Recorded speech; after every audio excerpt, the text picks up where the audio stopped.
Perché il mondo non tollera la divinità di Cristo. Pourquoi le monde ne tolère pas la divinité du Christ? L'annuncio del Vangelo. Il ne tolère pas l'annonce de Non l'Évangile. tollera le beatitudini. Il ne tolère pas les béatitudes. La persecuzione con la parola. Telle est la persécution, par les mots, par les calomnies, par ces choses que décrivaient les chrétiens dans les premiers siècles, par les diffamations, l'emprisonnement. Et nous oublions facilement.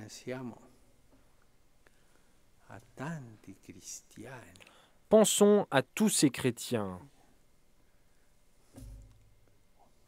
60 anni fa, Il y a 60 ans, dans les camps, dans les prisons des nazis, des communistes, si nombreux, nelle prigioni dei nazisti, dei comunisti, tanti, per essere cristiani, parce qu'ils étaient chrétiens.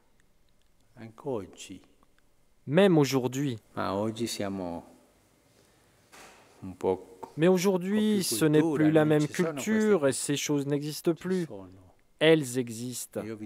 Et moi, je vous dis qu'aujourd'hui, il y a plus de martyrs que dans les premiers temps de l'Église.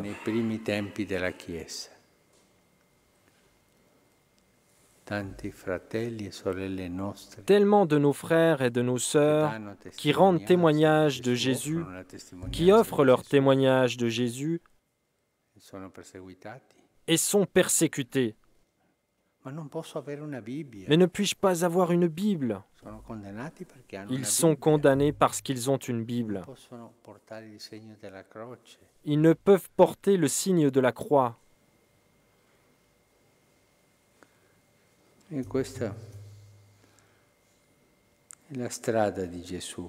Telle est la voie de Jésus. Mais c'est une route joyeuse, parce que jamais le Seigneur ne nous impose plus que ce que nous ne pouvons supporter.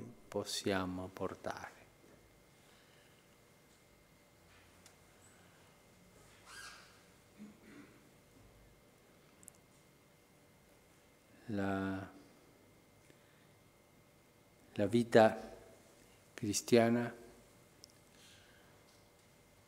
non è un. La vie chrétienne n'est pas un avantage commercial. Elle n'a pas pour but de faire carrière.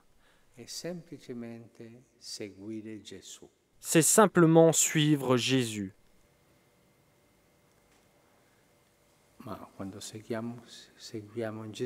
Mais quand nous suivons Jésus, survient cela. Pensiamo, se noi abbiamo dentro di noi la voglia di essere coraggiosi. Ainsi, ayons toujours à l'esprit d'avoir en nous la volonté d'être courageux pour témoigner de Jésus.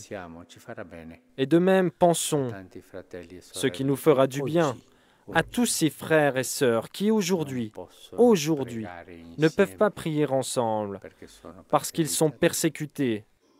Ils ne peuvent pas avoir le livre de l'Évangile ou une Bible parce qu'ils sont persécutés.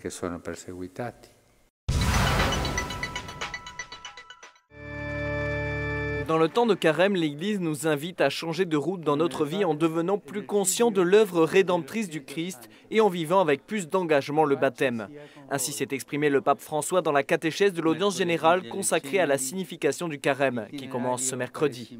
Notre conversion est la réponse reconnaissante à l'incroyable mystère de l'amour de Dieu. Vivre dans sa plénitude, le baptême signifie ne pas s'habituer aux situations de dégradation et de misère que nous rencontrons quand nous marchons dans les rues de nos villes et de nos pays.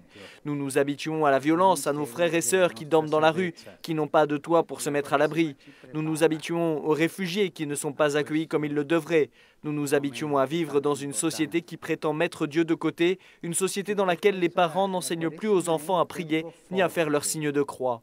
Cette accoutumance nous anesthésie le cœur. En revanche, le carême est un temps providentiel pour changer de route, pour retrouver cette capacité de réaction face à la réalité du mal qui toujours nous défie. Le carême doit être vécu comme un temps de conversion, de renouvellement personnel et communautaire à travers le rapprochement avec Dieu et l'adhésion confiante à l'Évangile. De cette manière, le carême nous permet aussi de regarder avec des yeux nouveaux nos frères et ce dont ils ont besoin. Pour cette raison, le carême est un moment favorable pour se convertir à l'amour envers le prochain, un amour qui sache faire sien l'attitude de gratuité et de miséricorde du Seigneur. Nel tempo quaresimale la Chiesa ci rivolge due importanti inviti. Le carême est une invitation à revenir à Dieu parce que quelque chose ne va pas bien en nous, dans la société et dans l'Église, et nous avons besoin de nous convertir. Tels ont été les mots du pape François lors de la célébration du mercredi des Cendres en la basilique Sainte-Sabine sur la colline de l'Aventin. Nous vivons dans un monde toujours plus artificiel et le carême vient nous réveiller de l'inertie et de la routine pour aller au-delà de notre précaré. La prière, le jeûne, l'aumône servent à ne pas nous laisser dominer par les choses matérielles, parce que ce qui compte n'est pas l'apparence ou le succès, mais ce que nous avons à l'intérieur. Ces trois éléments caractérisent le chemin du carême qui comprend la croix et le renoncement. La prière, a expliqué le Saint-Père, est la force du chrétien et de chaque croyant. Dans la faiblesse et la fragilité de nos vies, nous pouvons nous tourner vers Dieu avec la confiance des enfants, avec comme prière « Rends-nous capables de prendre en charge les besoins de nos frères en pauvreté et en souffrance ». La miséricorde doit être mise en pratique et pas seulement prêchée. C'est le message du pape au clergé de Rome qu'il a rencontré ce jeudi au Vatican. L'intuition de Jean-Paul II sur la centralité de la miséricorde, basée sur le message de sœur Faustine Kowalska, doit être délivrée car aujourd'hui nous oublions tout trop rapidement, même le magistère de l'Église. C'est en partie inévitable, mais les grands contenus, les grandes intuitions et les consignes laissées au peuple de Dieu, nous ne pouvons les oublier. Le prêtre est homme de miséricorde, a précisé le pape. S'il vit sur lui-même le sacrement de la réconciliation, alors il peut aussi le donner aux autres dans son ministère. Nous les prêtres, nous ne devons pas être aseptisés mais proches des gens blessés.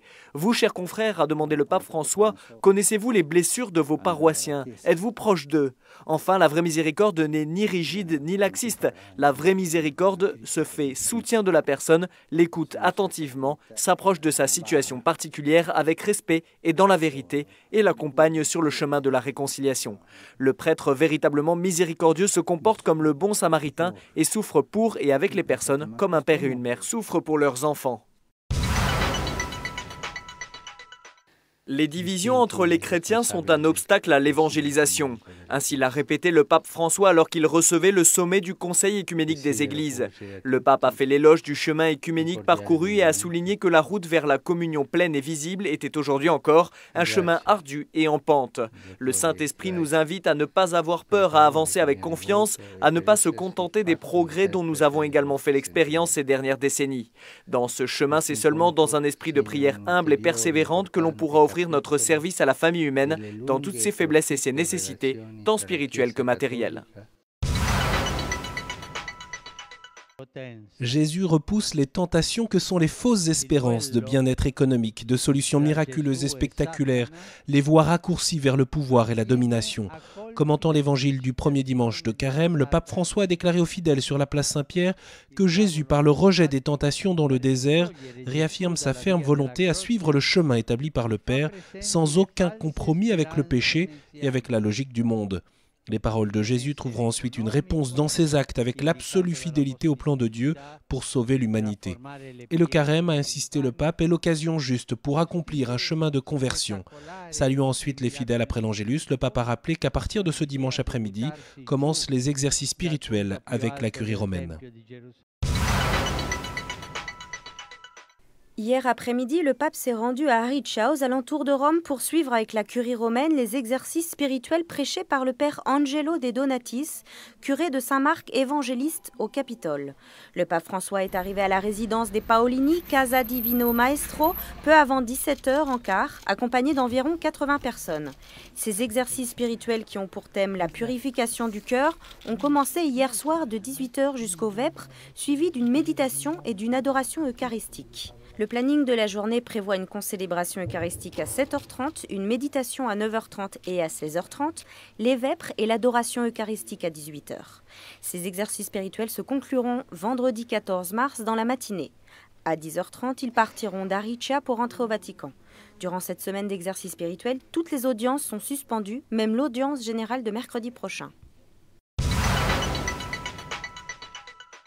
Bonjour, dimanche, lors de la prière de l'Angélus, place Saint-Pierre, le pape François a invité les dizaines de milliers de fidèles présents sous ses fenêtres à prier pour lui et pour l'ensemble des responsables de la curie romaine. Une invitation lancée à quelques heures à peine de son départ pour une semaine d'exercice spirituel avec ses collaborateurs en ce début du temps de carême. Voici plus de 80 ans que le pape Pie XI a institué des exercices spirituels pour la curie. À l'origine, ceci avait lieu au début du temps de l'Avent, en préparation à Noël, mais élu en juin 63, Paul VI décida de les repousser à la première semaine du mois de février 64 pour des raisons de commodité. Depuis, la première semaine du temps de carême est donc réservée à ces exercices spirituels. D'ordinaire, cette retraite se faisait dans une chapelle du palais apostolique derrière moi, et les chefs de dicaster de la curie romaine, entre chaque prédication, retournaient au bureau pour expédier les affaires courantes ou encore rester dans leurs appartements au Vatican pour la nuit. Le pape François a innové, en bon jésuite qu'il est, spécialiste des exercices spirituels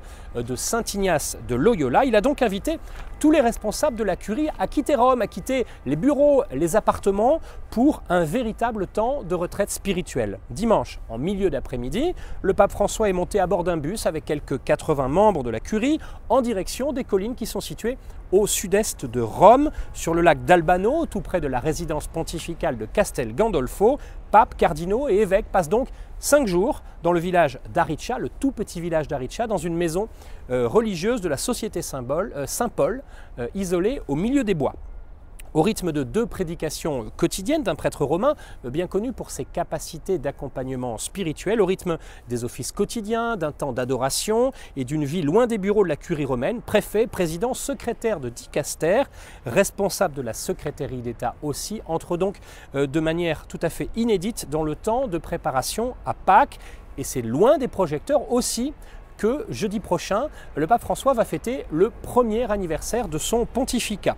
Le pape François entend réformer l'appareil de la curie, on l'a dit maintes fois ici, un groupe de cardinaux planche d'ailleurs avec lui sur cette question depuis des mois, mais il a visiblement aussi commencé à réformer la curie de l'intérieur, le gouvernement de l'Église, avec un temps de prière, de méditation et de silence loin de Rome. Je vous dis à la semaine prochaine.